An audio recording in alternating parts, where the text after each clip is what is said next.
Oi, gente, tudo bom? Eu sou o Alexandre, sou paciente renal crônico e tenho oficina Renal Viva, onde eu busco uma forma de passar para nós, que somos pacientes renais, o assunto da nossa doença de uma forma mais clara e que a gente consiga entender. E eu estou com esse projeto do Oficina Convida há um tempo, querendo trazer alguns médicos, nutricionistas aqui para a gente falar um pouquinho dessa doença, só que com uma pessoa que realmente é competente, porque eu sou só um paciente que lê e tenta transmitir para vocês da melhor forma possível através de fontes seguras. E hoje eu trouxe aqui para bater um papo com a gente a doutora nefrologista Mariana Meneguzzo. Tudo bem, doutora? Tudo bem, e você, Alexandre? Tô ótimo e estou muito feliz de coração por a senhora ter aceito e por esse projeto finalmente estar acontecendo. Eu fico contente também de poder ajudar e estrear o projeto. Então, doutora, o que é afinal a doença renal crônica num geral? E doente renal crônico, que é uma dúvida que eu acho que todo mundo tem, até eu sempre tive e eu acredito que eu ainda tenho. A doença renal crônica, ela só é para a pessoa que perdeu realmente a função renal ou quem ainda tem função e nem corre o risco de perder a função renal também pode ter a doença renal? Então vamos lá. Essa pergunta ela é muito importante para as pessoas entenderem realmente a abrangência do que a gente considera hoje como doença renal crônica. Então esse nome crônico, ele diferencia, eu vou de trás para frente, né? Sim. Mas ele diferencia do estágio agudo. A gente o que determina se é agudo ou crônico é o tempo, tá? Então, precisa ter pelo menos 3 meses de alteração para a gente considerar que aquilo seja crônico.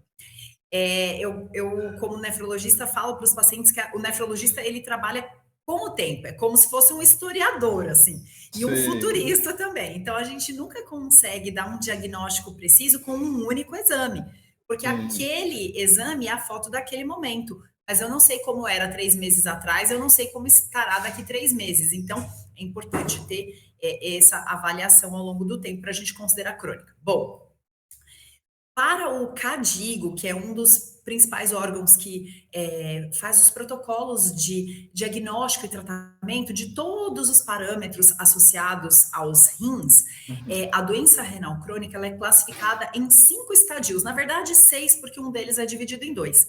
Então, estadio 1, 2, 3A, 3B, 4 e 5. Isso vai ser, essa classificação, ela depende do valor da creatinina no sangue e da idade do paciente. A gente usa para fazer uma conta e ver quanto de função renal aquela pessoa tem. Então, estadio 1 é o paciente que tem a função renal normal, creatinina normal, a taxa de filtração glomerular acima de 90, só que ele tem uma alteração estrutural no rim. Então, ele tem cistos nos rins, ele tem um rim ferradura, ele tem rim único congênito, nasceu com rim só, ou tem um rim pélvico. Todas essas alterações, por mais que a função renal seja normal, a gente considera como estágio 1. Uhum. Estágio 2, a gente vai considerar de 60 a 89 a taxa de filtração glomerular. Isso mas eu já tenho uma doença no rim. Você está dentro dessa classificação de doença renal crônica. Isso mostra para a gente o risco de prognóstico. Então, o risco que essa pessoa tem de lá na frente precisar de diálise ou de transplante ainda está dentro de um risco muito baixo nessa fase. Uhum. Abaixo de 60 de taxa de filtração glomerular é que a gente realmente começa a ter um risco maior de um desfecho desfavorável se essa pessoa não se cuidar, né? Então, de ter aí uma progressão dessa doença de forma mais grave. Então, de 45 a 60 a gente considera estadio 3A, de 30 a 45 estadio 3B, de 15 a 30 estadio 4 e abaixo de 15 estadio 5, que aí já realmente está com um pezinho ali perto de precisar de terapia renal substitutiva, que pode ser hemodiálise, diálise peritoneal ou transplante renal. Sim, eu achei interessante essa questão do estágio um, porque eu recebo muita mensagem E eu sempre falo, gente, eu não sou médico, procura um médico. Gente, me manda foto de exame de sangue. Minha creatinina tá quanto? Você acha que eu sou renal? E eu falo, gente, eu não tenho como saber se você é renal. E eu mesmo não sabia que quem tinha qualquer problema, nasceu com rim, um cisto, já estava nessa classificação de um risco. Mas aí, essa pessoa, na visão de vocês, médicos, ela tem doença renal, só não tem o crônico? Na verdade, ela está classificada na escala de doença renal crônica. Mas ela nem tem necessidade, por exemplo, no estádio 1 e até mesmo no 2, pela própria tabela, que depois a gente pode disponibilizar para o pessoal, ela não tem indicação nem de acompanhamento com nefrologista. Ah, Eu interessante. considero que seja importante passar pelo menos uma vez com o nefro, para que a gente possa ver e falar, ó, tá tudo bem, você pode manter o segmento com seu médico de origem. Mas qual que é a importância disso, Alexandre? É que assim, a pessoa tem cistos nos rins, mas a função renal é normal. Se o médico pega aquele exame e fala, não, mas o seu rim tá funcionando bem, tá tudo bem. Só que eu não deixo essa pessoa ciente de que em algum momento ela pode ter alguma alteração, então ela nunca mais vai dosar uma creatinina na vida. Aí vai Sim, passar 15 anos, a próxima vez que ela dosar, ela pode ter uma alteração já de creatinina.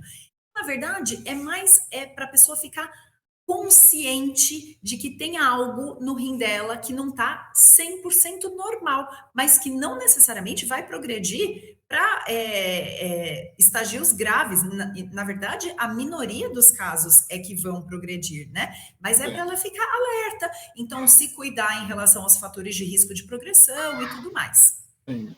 Interessante falar isso, porque principalmente nessa, a creatinina tá um pontinho acima do normal. Aí o povo já começa a me mandar mensagem. Aí, não, Alexandre, eu vou parar de comer isso, eu vou parar de comer aquilo, vou controlar a água. Eu falei, gente, mas você nem hemodiálise faz para ter que controlar a água. Exatamente. Isso, e também hoje a gente tem uma avalanche de informações, é difícil a gente filtrar o que é verdadeiro, em primeiro lugar, e também se aquilo se aplica ao meu caso ou não. Dentro da doença renal crônica, por ter essa variabilidade dos estadios, até as recomendações para alimentação são muito diferentes em cada um desses estadios.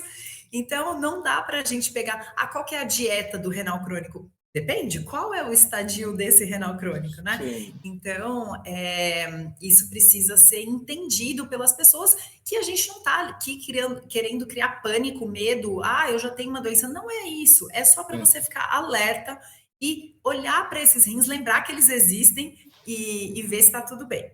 sim. E aí, já que a senhora tocou nesse ponto da alimentação, queria que a senhora explicasse, deixasse de uma forma clara, que também tem a questão de cada renal é um, né? A minha alimentação é muito particular minha, né? A do meu amigo renal é outra, e vai Exatamente. variando. Como eu falei, os estadios, eles determinam algumas, vamos dizer assim, restrições, algumas particularidades dessa dieta. Então, quanto mais eu vou chegando perto do estadio 5, menos proteína, principalmente proteína de origem animal, pelo que mostram os estudos, eu deveria consumir. Mas existem níveis que podem variar também de acordo com o seu grau de atividade física. Sim. Então, eu posso estar num estádio 4, onde eu já precisaria ter uma restrição importante de proteína, por exemplo, só que eu tenho uma rotina de atividade física intensa. Nesse caso, eu vou poder consumir um pouco mais de proteína. Eu tenho doença renal crônica, mas eu também sou diabético, então também tem um pouquinho mais ampliado a quantidade de proteína. Por isso, assim, o melhor amigo do nefrologista deveria ser um bom nutricionista renal. E Aham. não adianta ser um nutricionista não renal, infelizmente. Sim, por favor.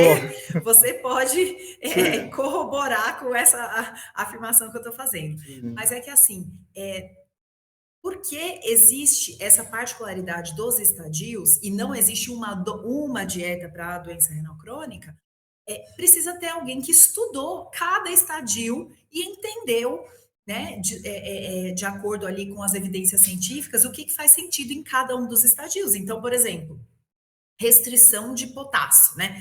Que é uma Aham. coisa assim que descobriu creatinina alta, qualquer médico ou nutricionista que não tem muito conhecimento vai falar: para de comer banana e laranja.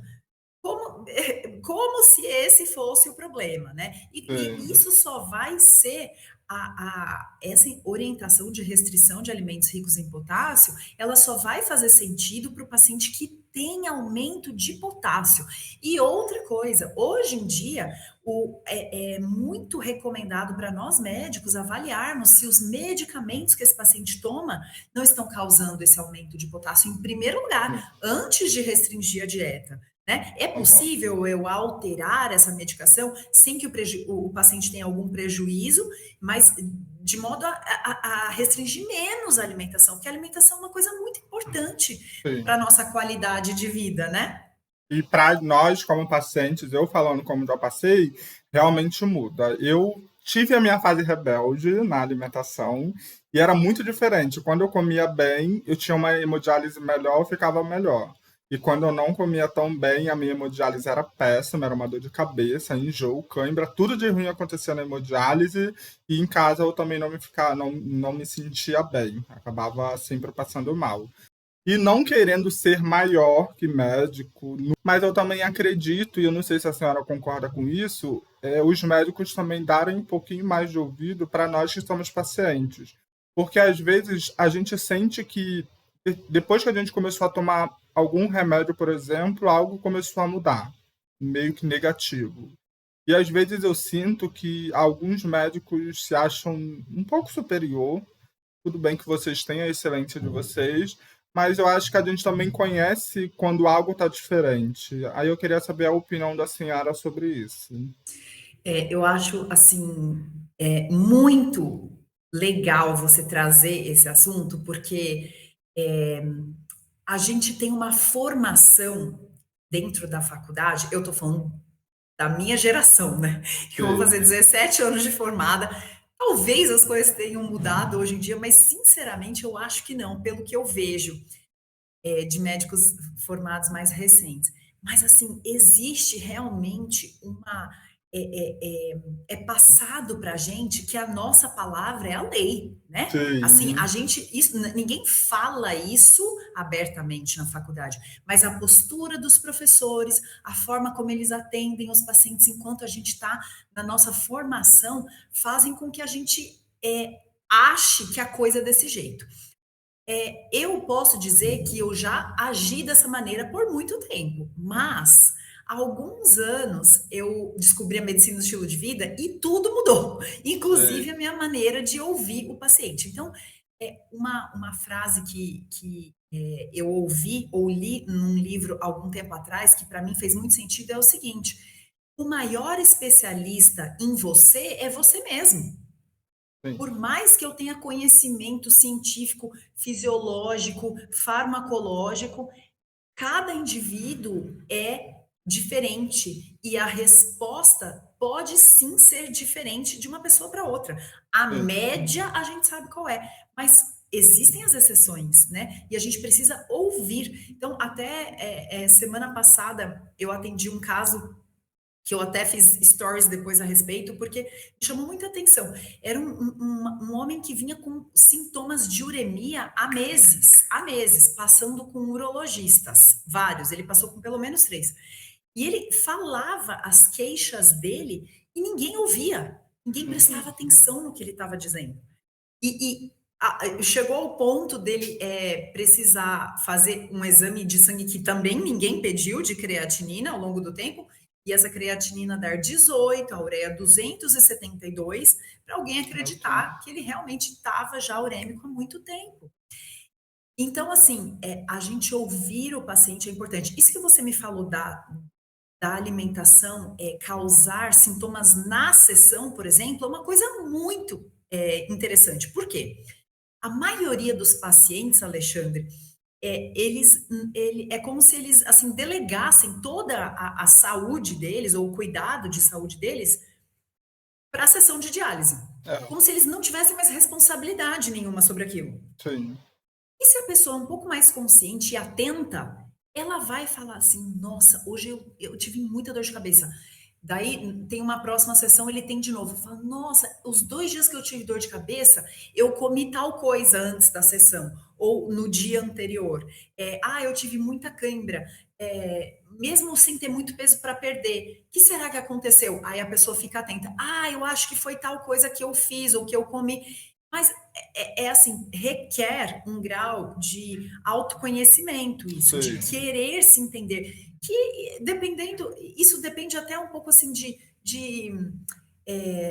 nível cognitivo, assim, quanto que a pessoa consegue entender do mundo, né, não é uma coisa realmente fácil, não é para todo mundo, mas tem gente que consegue fazer, e essa pessoa se beneficia, sim, porque é você que vai sentir a cãibra, é você que vai ter a dor de cabeça, eu estou ali para resolver, mas eu não quero nem que você tenha. Então, se sim. você já sabe o que causa, por que você vai continuar fazendo aquilo, né? Sim. Eu, graças a Deus, eu tive essa visão, eu consegui perceber que sim, se eu comesse mal na sessão de hemodiálise, eu era péssimo. Tinha dia que eu tinha que virar de cabeça para baixo para me trazerem de volta, porque senão dava ruim.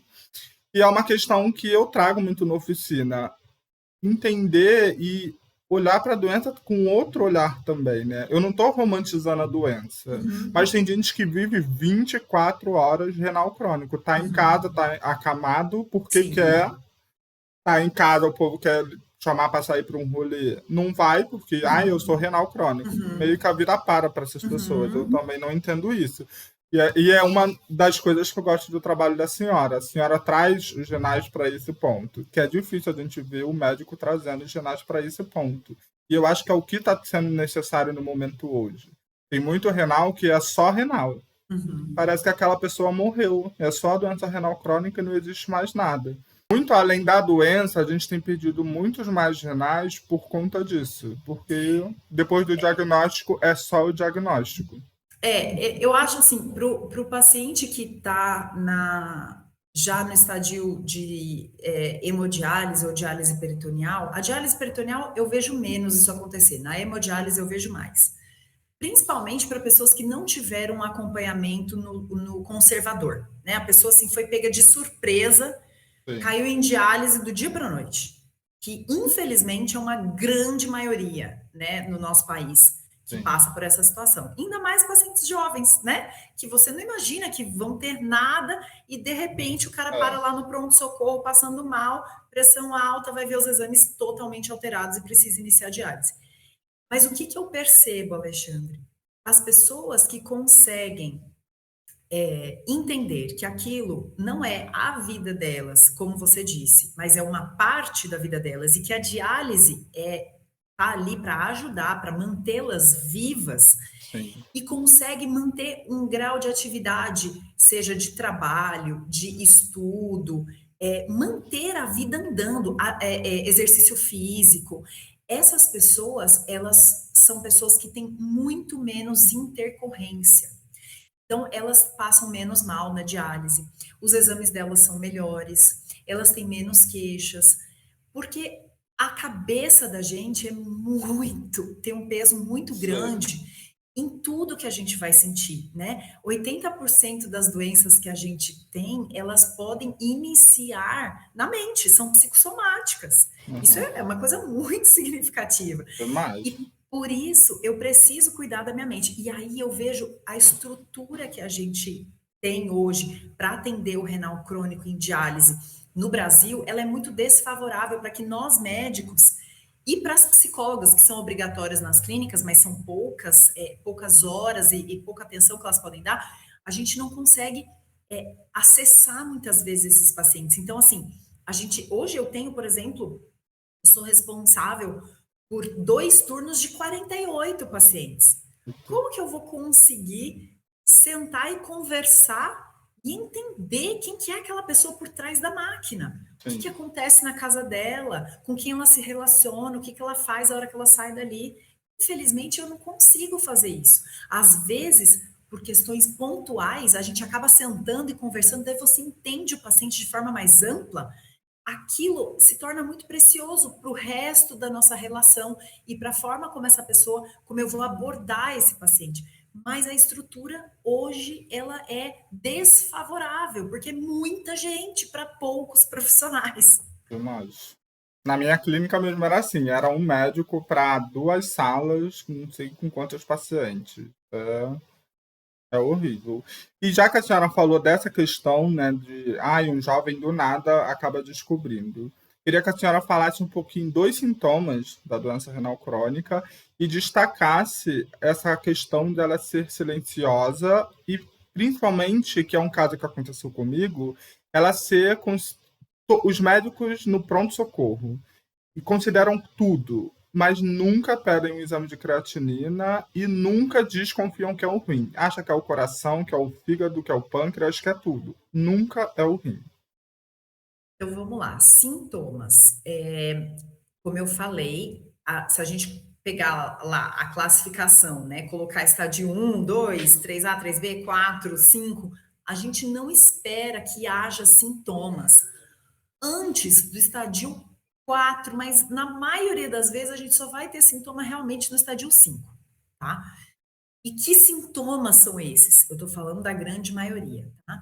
Sim. Casos, principalmente, onde a doença aconteceu de forma insidiosa, ou seja, ao longo de meses a anos, ela foi se instalando ali vagarosamente, que é a maioria dos casos. A gente tem que lembrar, Alexandre, até ou, antecipar uma pergunta que talvez você faria. Qual a principal causa de doença renal crônica? Sim. Né? Hipertensão e diabetes. Isso, no mundo, o diabetes ganha um pouquinho, no Brasil, a hipertensão ganha um pouquinho, mas são responsável por 80% dos casos de doença renal crônica. Essas doenças, elas não causam alteração no rim do dia para a noite. Não, são anos. Anos de uma pressão maltratada, anos de um diabetes negligenciado, que não tomava remédio direito, não fazia dieta adequada, enfim. Então, isso vai acontecendo ao longo de anos, por isso os sintomas também, eles se instalam de forma muito vagarosa. Nesses casos, os sintomas, eles podem ser, como eu falei já, estadio 5, a pessoa começa a ter um pouco de fraqueza, um pouco de indisposição, alteração no sono, falta de apetite, náuseas. Náuseas são sintomas assim muito clássicos da uremia grave já. Não, Uhum. não consegue comer nada, não tem vontade de pôr nada na boca. Esse paciente que eu citei agora há pouco, que tinha a creatinina de 18, ele era fumante e ele não conseguia fumar de tanto mal-estar que ele tinha de pôr qualquer coisa na boca. Muito. Então, esses são sintomas já da doença bastante descompensada. A cor da pessoa muda. Ela vai ficando um tom pálido, um pouco, às vezes, até esverdeado, Sim. porque acumula toxinas que vão mudando a composição da pele. E a anemia, né, que é a doença que vem junto com a doença renal crônica. Então, os sintomas, na maioria dos casos, são esses. Falta de ar, a pessoa pode começar a ficar inchada, diminuir a urina, né? Daí isso realmente já tá assim com um pezinho na diálise. Tá.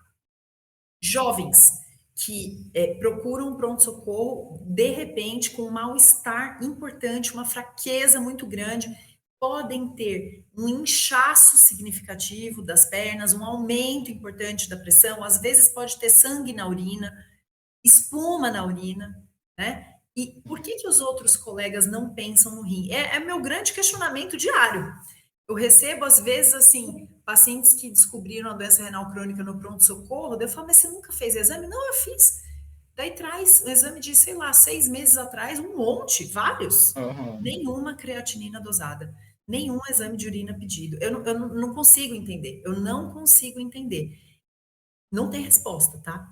Mas é a minha briga diária, é a minha tentativa de conscientizar os colegas de que não custa nada, já que você vai pedir um exame de sangue, acrescenta uma creatinina, né? Vai pedir um exame de urina, num check-up, num exame de rotina.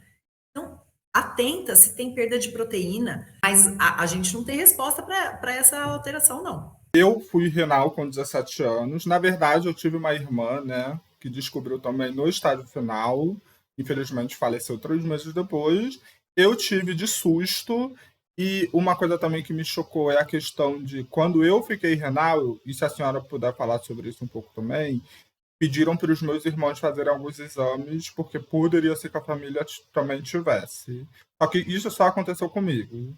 E o meu irmão, eu já sendo renal transplantado, o meu irmão estava com alguns sintomas e eu já comecei a desconfiar que poderia ser o rim, porque quando eu fiquei renal, deu que ele poderia vir a perder o rim e ele, por escolha própria, nunca quis se cuidar. E mesmo eu falando, doutora, pede creatinina, por favor, porque eu sou renal e eu acho que o problema dele pode ser rim. Simplesmente a doutora falou, não, não é o rim, não precisa.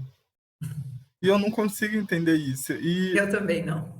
E aí, se a senhora também fortalecer essa questão do acompanhamento, porque se a pessoa tem pelo menos uma vez no ano um acompanhamento ao médico, ela pode começar a tratar cedo e precisar de hemodiálise já muito tarde. Assim, quando eu pego, por exemplo, eu me mudei de cidade, né? E aí eu assumi pacientes que eram novos para mim. E eu revisei todos os prontuários para entender quem eles eram, de onde eles tinham vindo, qual que era a causa da doença, né? Sim, É triste fazer esse trabalho, Alexandre. É muito triste, é pesado. Por quê? Você vê que a imensa maioria não precisaria estar ali. A sim, imensa maioria poderia ter escapado de estar em hemodiálise. Não estou dizendo que eles teriam escapado de serem renais, mas eles uhum, poderiam ter se mantido no tratamento conservador se tivessem tido chance. sim, Se tivessem tido um diagnóstico precoce, um tratamento conservador adequado, né? Então, assim, isso realmente é triste. E isso que você falou, assim, da médica não pedir ou não querer ou se recusar a pedir a creatinina, mesmo com você presente ali falando, e realmente assim é algo que me revolta profundamente, porque ninguém é Deus para saber o que está passando por dentro do ser humano. A gente não sim. tem outra forma de saber hoje se não for dosando sangue. Talvez mais para frente, eu realmente espero que esse dia esteja bem, que seja breve, Opa, a gente passa um scanner, assim, eu passo o celular na pessoa e eu consigo ter sim, acesso às alterações bioquímicas dela. Mas hoje eu não tenho como saber isso sem fazer um exame. E sim. mais interessante ainda, Alexandre, é que as doenças genéticas renais, elas estão sendo melhor entendidas agora. A gente tem tido testes melhores para descobrir isso. Uhum, Só que, assim, ainda a disponibilidade disso não é muito ampla, sabe? Fica sim, mais dentro do campo das pesquisas, ou fazer um exame particular, que não é acessível às vezes para todos. Mas, por exemplo, eu tenho uma amiga que é pesquisadora na Unifesp, no Hospital do Rim. Ela pesquisa glomerulopatias, né? Doenças que fazem aham, perder proteína, sangue na urina, tudo. E ela sempre me manda o pedido de que eu envie os pacientes que fizerem biópsia renal e tiverem alteração para que eles vejam se esses pacientes se encaixam em algum braço dos estudos. E um desses braços, por exemplo, é estudar doença genética. uhum, E eu encaminhei uma paciente que já tinha uma biópsia há 3 anos atrás e a gente não sabia a causa. Ela tinha uma GESF, uma glomerulosclerose segmentária focal. A GESF a gente sabe que pode ser primária ou secundária. Secundária a outras doenças ou primária. Tá, mas primária vem da onde, né? A gente sim. sempre fica com essa lacuna, a gente não sabe de onde vem. E no caso dela, veio positivo para uma doença genética. Então, assim, se a gente não tivesse feito esse teste, a gente jamais saberia. E fazendo esse teste, descobrindo qual é a causa, a gente muda o tipo de tratamento daqui para frente. A gente sabe o prognóstico em relação a um transplante, por exemplo. Aham, Amplia muito mais a nossa visão daquele paciente. Isso sim. está começando e eu espero que nos próximos 5, 10 anos esteja assim amplamente difundido, mas ainda não é. Também espero que melhore. E aí, no dia seguinte, só para finalizar esse tópico, o meu irmão passou mal no trabalho, e aí teve que ser internado às pressas e para hemodiálise, e quando chegou lá no exame de sangue, eu não tô mentindo, doutora, a creatinina dele estava em 25,2. Eu não sei nem como meu irmão não morreu.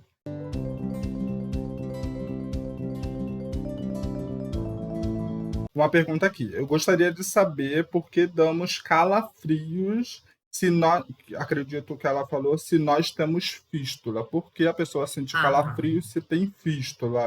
calafrio durante a diálise não é um sintoma que é para acontecer, tá? Não é uma coisa que a gente espera, por exemplo, como náusea e dor de cabeça. Isso sim, isso pode ter. Calafrio não, calafrio precisa chamar atenção, ainda mais em quem tem fístula. Isso pode ser uma infecção que você tem aí no corpo por outra razão, que não tem nada a ver com a doença renal, tá? Às vezes com uma infecção urinária, uma pneumonia, alguma outra bactéria correndo no sangue. E durante a hemodiálise, como a gente acaba tendo um fluxo aumentado ali de circulação, pode gerar calafrio. Mas não se pode desprezar a possibilidade de infecção de água, do material. Então, isso precisa sempre chamar atenção e ficar em cima para saber se fizeram um teste, para saber se está tudo bem. Não é para ter calafrio na sessão. A Joana perguntou: quem tem supurativa pode ter contraindicação para transplante? Faltou o que supurativa? Apendicite, Ah, alguma outra coisa, sim. né? Aí precisaria saber qual que é a doença. Mas, de todo jeito, o que quer que seja que supurou assim, tinha um acúmulo de pus e extravasou, né? Isso é uma infecção, é tratável, né? Então você Ah, trata e resolve e transplanta depois. Agora, se você estiver no momento do seu chamado para transplante com qualquer infecção, isso impede sim a realização de transplante. Não pode transplantar com infecção vigente. sim, E meu irmão, por exemplo, ele teve um problema muito sério numa fístula dele, ele foi chamado várias vezes e, infelizmente, pela questão da fístula estar com infecção, ele não pôde transplantar.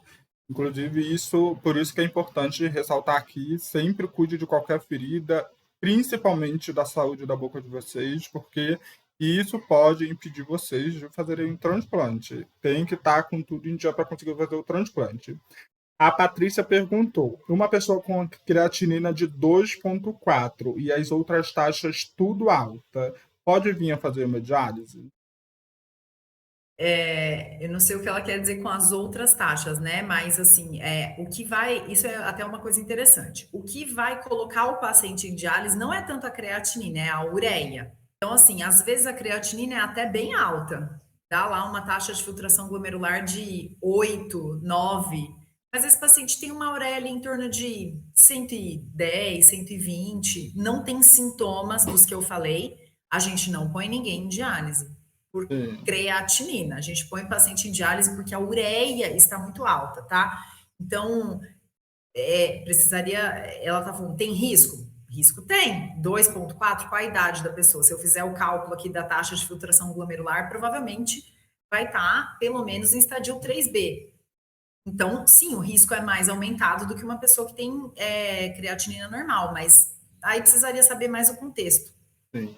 E aí, eu aproveito a alertar, eu, como um criador de conteúdo sobre esse assunto, que é muito sério, tentem consumir também os conteúdos, principalmente o meu, que é o qual eu tenho responsabilidade, sem querer ficar especulando as coisas. Como a doutora acabou de falar, não é pela creatinina que eles vão colocar uma pessoa na hemodiálise. Então não fique fazendo exame de sangue e se perguntando se você vai para hemodiálise. Pergunta o médico, conversa com o teu Exatamente. médico. A minha amiga Márcia, que está me devendo um encontro, me perguntou assim: quais são os riscos, caso tenha, de um transplantado fazer tatuagem, colocar piercing ou engravidar? E são Então dos vamos lá. assuntos polêmicos. Essa pergunta é bem ampla, né? Porque ainda tem o Sim, engravidar sim. junto. O engravidar a gente deixa para outro vídeo. Eu acho melhor. Vamos lá. Sobre tatuagem e piercing. Assim, o risco real seria a infecção, né? O paciente transplantado, ele está imunossuprimido.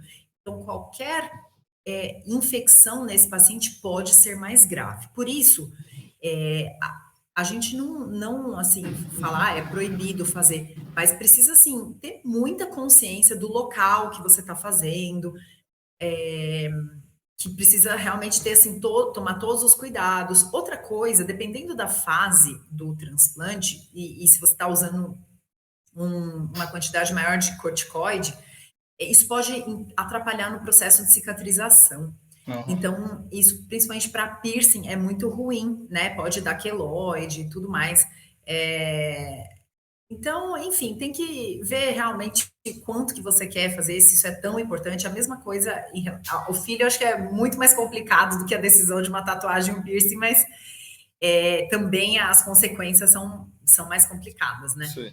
É tipo alimentação, né? Você tem que procurar, assim, falando da minha visão de paciente, você também tem que procurar um bom lugar.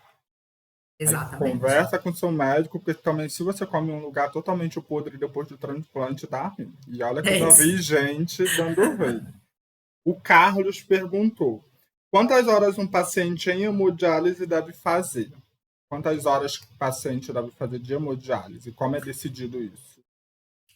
É uma boa pergunta, viu? Eu nem sei te dizer quem que arbitrou essa questão de 3 vezes por semana por 4 horas. Eu realmente não tenho essa resposta, posso até pesquisar depois e dizer. Mas isso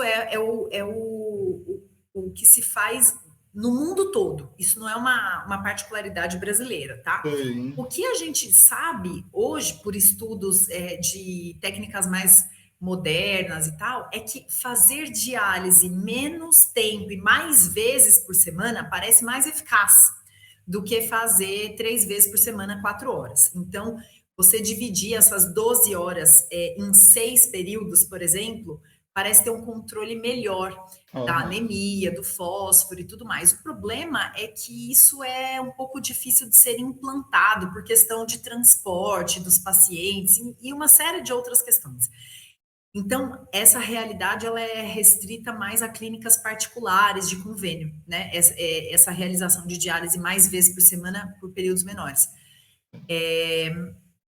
Agora, sim, também eu gosto muito de ficar atento ao resultado dos exames do meu paciente que tem função renal residual. Então, o paciente que urina bastante e tem exames bons, tem um controle de fósforo bom, potássio bom, KTV sempre bom, eu posso diminuir o tempo dele em diálise e avaliar, né? Diminuo 15 minutos por sessão, no mês seguinte continua tudo bem, diminuo mais 15. Então, tem pacientes, às vezes, que fazem 3 horas, 3 vezes por semana e ficam bem, mas a maioria dos pacientes que faz menos do que 4 horas, 3 vezes por semana, não fica bem. Tem KTV ruim, tem Uhum. potássio ruim, tem fósforo ruim.